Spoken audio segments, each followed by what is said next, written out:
George has been a big name in the local hospitality industry for many, many years, and many people have been calling for a boycott of his businesses. But 19 investigator Mike Mason found there's one company he's no longer connected to.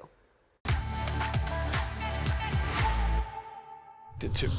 Yeah, there has been a lot of activity on social media with posts telling people not to spend their money at Rise, a chain of marijuana dispensaries with multiple locations throughout Northeast Ohio.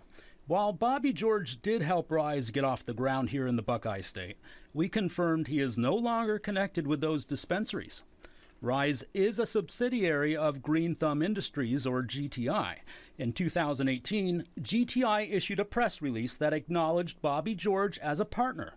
Records also show his company helped Rise to secure 5 of the 56 original medical marijuana dispensary licenses that were initially available in Ohio.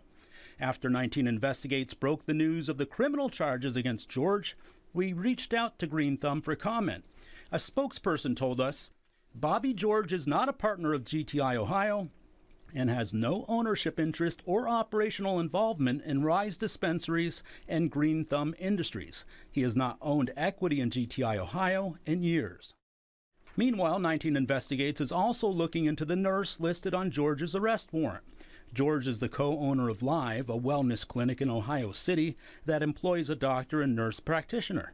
We called the nurse practitioner, who's identified on the company's website, but she declined to comment. According to the warrant, in November of last year, a nurse employed by George treated the woman he is accused of raping and strangling. The woman told police on one occasion George slammed her head into a table, and then he had his company's nurse practitioner check her out. The warrant says the nurse diagnosed the woman with post-concussion syndrome, but it doesn't say whether she reported the incident to authorities. Now, George did not enter a plea at his arraignment this morning. This case will now go to a county grand jury. Mike Mason, 19 News.